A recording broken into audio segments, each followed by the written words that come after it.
Y estamos en ese momento en que se proyecta el año, ya hemos revisado cuál es la perspectiva, cuál fue el análisis que hicimos respecto de lo que pasó el año pasado en materia de descentralización y desarrollo regional. Y una de las personas que estuvo aquí planteando su mirada en su rol de presidente del Senado fue Patricio Walker, que hoy día es expresidente del Senado, y queremos revisar todos esos sueños que hubo en algún momento. Muchas gracias por estar aquí. Muchas gracias, Paloma. Encantado de estar acá. Muchas gracias.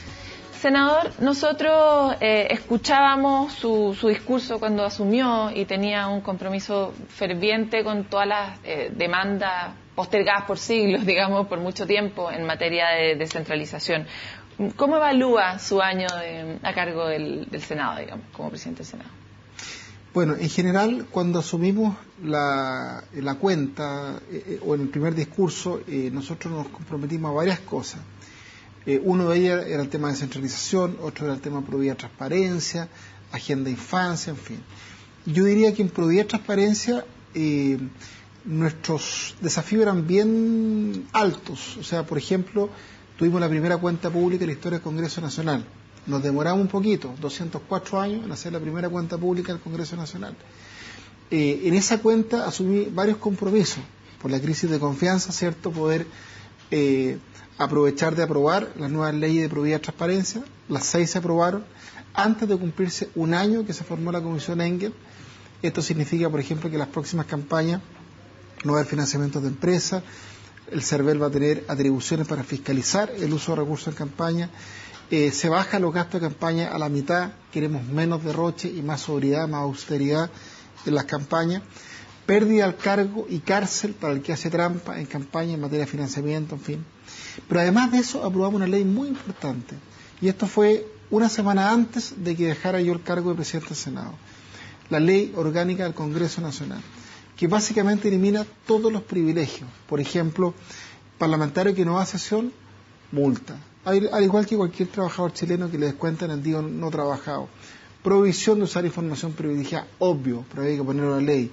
Dedicación exclusiva al cargo, prohibición de contratar familiares. Por primera vez desde que recuperamos la democracia, no hay reajuste a la dieta parlamentaria ni tampoco para los sueldos más altos de la administración del Estado, y esa plata se va a utilizar para aumentar los sueldos de los que ganan menos, auxiliares, administrativos de la administración del Estado, es decir, hacer un pequeñísimo aporte a la reducción de la desigualdad en Chile, fortalecimiento de la Comisión de Ética.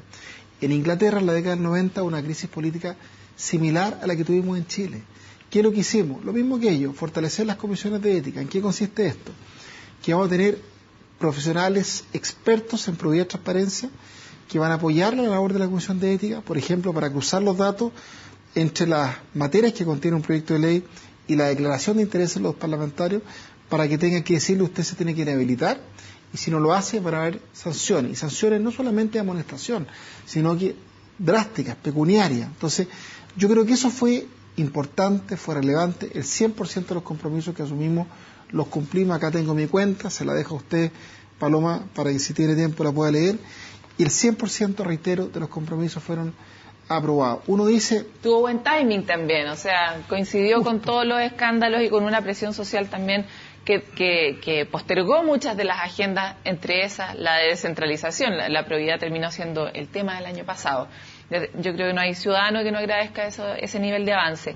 Pero estamos nosotros muy preocupados de ese compromiso que usted tenía también como senador de la región de Aysén, con las regiones que han estado por tanto tiempo postergadas, y con una discusión que estaba un poco entrampada, por un lado, en cómo se redactaba el texto, pero esa redacción del texto también daba cuenta todavía de un espíritu muy centralista. Se adecuó el texto. Tenemos ya una conversación mucho más abierta sobre elegir realmente a la autoridad regional. ¿Qué impacto va a tener eso en el futuro? ¿Qué fe le tiene usted también como senador de la región? Esta cuestión va a cambiar el orden político de cada región, la posibilidad de levantar unas figuras que no necesariamente los partidos habían levantado, ¿verdad? Bueno, efectivamente, cuando yo asumí, le decía antes que me comprometía a poner por lo menos en votación la elección de intendentes o gobernadores regionales en la sala del Senado. No fue fácil porque no teníamos urgencia al Ejecutivo, pero antes de irme a vacaciones a fines de enero, yo lo dejé puesto en tabla para la primera sesión de marzo. Y ese proyecto se aprobó por unanimidad. Esta reforma constitucional apunta a que efectivamente se elija el gobernador regional. No es posible que los consejeros regionales se elijan por voto popular, que han tenido una gran labor, mucho más conectados con la ciudadanía y con las regiones, y que el intendente no se eligiera por voto popular. Eso era una asimetría inaceptable. Entonces aprobamos elegir gobernadores regionales por voto popular, así se van a llamar, una reelección, y algo muy importante. Ya tenemos, yo diría, un avance importante y un acuerdo para que no exista lo que Fonber hablaba de un monstruo de dos cabezas, ¿cierto? Un delegado presidencial en las regiones con mucho poder, pero nominado por el presidente, y un intendente o gobernador regional elegido por la gente con pocas atribuciones. Yo creo que hay un consenso que las atribuciones tienen que ser para el gobernador regional, ¿y cómo ve para esa el consejo regional? Que es la que tenemos pendientes, ¿verdad? ¿Qué atribuciones reales? Ahora sabemos que vamos a elegir, pero todavía no sabemos qué va a poder hacer esa persona, ni cuánta plata realmente va a tener y va a poder disponer para hacer cambios reales en la región, ¿verdad? Exactamente. Por eso nosotros la segunda parte de la discusión queremos que, y todos lo dejamos muy presente y patentado en la discusión de la elección de intendentes o gobernadores regionales, que esto tiene que ir acompañado de atribuciones, o si no se va a crear una tremenda frustración. Porque si el ministro va a seguir siendo el que nombre los CEREMI, si ellos van a hacer lo que tengan las atribuciones, esto va a ser una medida, yo diría, simbólica, pero no efectiva y eficaz. Y en ese sentido, esperamos que en el tema de las atribuciones no dependa de un decreto con fuerza de ley en que el presidente entregue algunas atribuciones a las regiones, sino que derechamente podamos transferir atribuciones y competencias a las regiones para que nosotros podamos tomar nuestras decisiones sin tener que pedirle permiso o un visto bueno a un funcionario de Santiago. Yo creo que ese tema es súper relevante, muy importante. Algunos dicen que las regiones no tienen los profesionales competentes para poder tomar sus decisiones. Primero, falso. Y segundo, ¿qué es el huevo o la gallina primero? O sea, si no les damos atribuciones a las regiones, nunca va a estar el incentivo para tener todos los profesionales capacitados para poder tomar nuestras decisiones. Entonces, o Chile, esta famosa frase que tanto se repite, es un país descentralizado o jamás será un país desarrollado. Sí, claro. Y en eso tenemos que avanzar. Ese es un lema.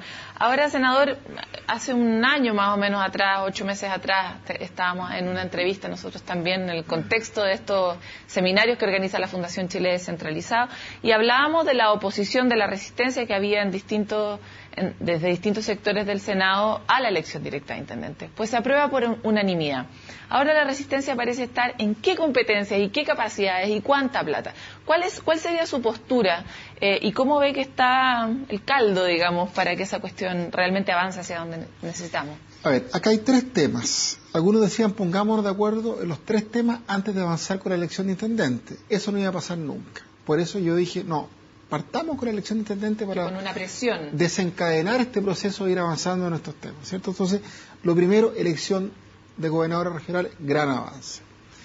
¿Por qué gran avance a todo esto? Porque un intendente o gobernador regional que lo elige la gente se la va a jugar por su región y no por mantener el cargo a cualquier costo. Eso yo creo que es muy importante.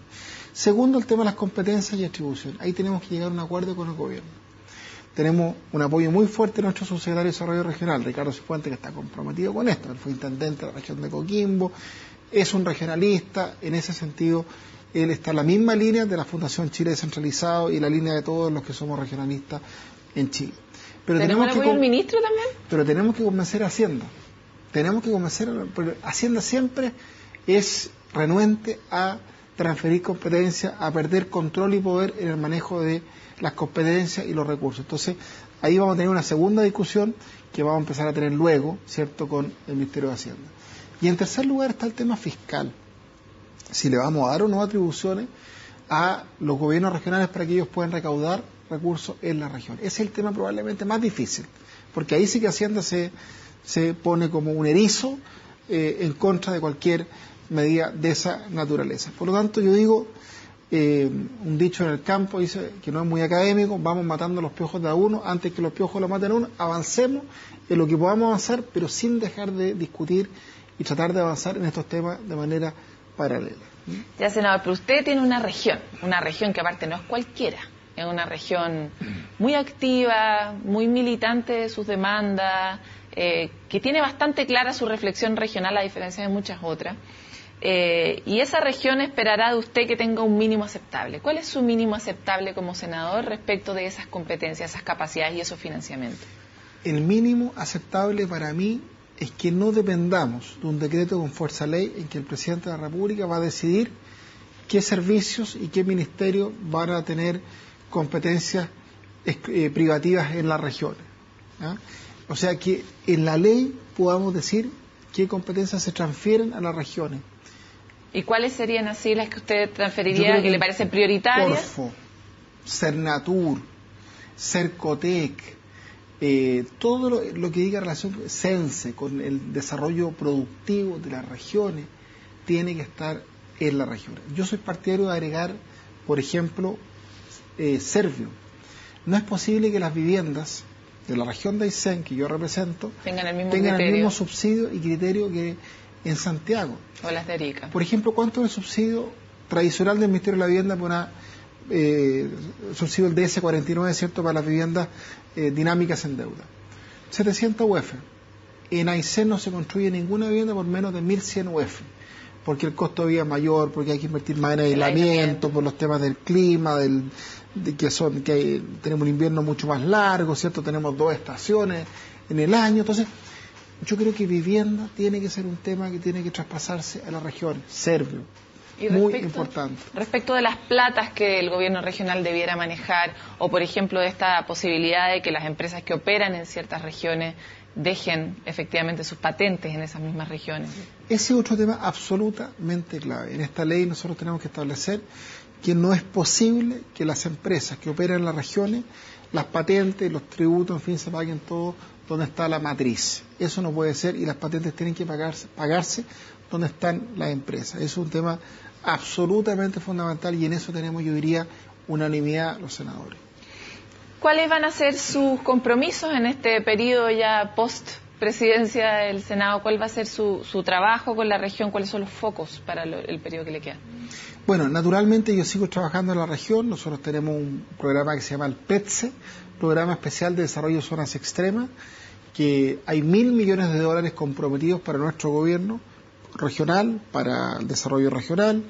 Gracias a eso se han hecho cosas muy importantes. Por ejemplo, poder financiar temas de conectividad, sobre todo. Temas de conectividad terrestre. Nosotros seguimos insistiendo al gobierno que se requiere, por ejemplo, avanzar entre Pichanco, Leptepu, Caleta Gonzalo, para unir Chile por el continente. Esto es posible. Hoy día está avanzando 7 kilómetros con el Cuerpo Militar de Trabajo, pero hay que avanzar en los 80 kilómetros. Y por cierto, llegar hasta O'Higgins. Segundo, conectividad marítima. En los próximos meses, una muy buena noticia, Paloma, se va a licitar la conexión marítima entre Aysén y Magallanes. La Patagonia de Chile, 1/3 del territorio de Chile, que se una por vía marítima. Yo el año pasado hice ese viaje con la Armada de Chile, desde Tortel, Puerto Yungay, Puerto Odén, Puerto Natales, que es una maravilla. O sea, los ventisqueros que tenemos, usted piense que ahí tenemos campos de hielo norte, campos de hielo sur. Ahí está la tercera reserva de agua dulce en estado sólido más grande del mundo, después de la Antártica y Groenlandia, y el potencial turístico es maravilloso. Y para unir a Aysén con Magallanes, hay muchas familias que están dispersas entre Puerto Odén, Puerto Natales y Puerto Tortel. Entonces, unir la Patagonia es un sueño, y eso va a empezar a ocurrir, me lo dijo el ministro Andrés Gómez Lobo la semana pasada, en los próximos meses. Así que ese es otro sueño. Y conectividad digital, que vamos a tener conectividad digital submarina entre Puerto Montt y Punta Arenas, pasando, ¿cierto?, por Aysén y todo su litoral, y eso obviamente es un sueño hecho realidad, el tema de la conectividad de la Patagonia. Senador, se nos acabó el tiempo, estamos siempre felices de tenerlo en Panorama 15, queremos tenerlo más bien para celebrar con algunas de las noticias tan esperadas por la descentralización en general, el proceso de descentralización, así que esperamos tenerlo de nuevo aquí.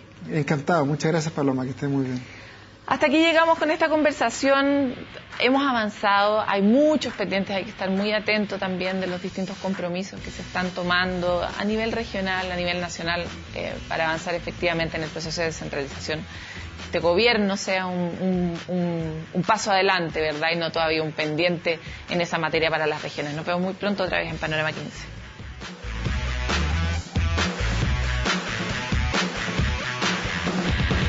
VTR presentó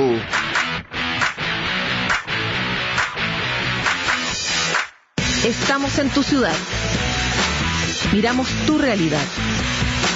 Panorama 15. La voz de las regiones.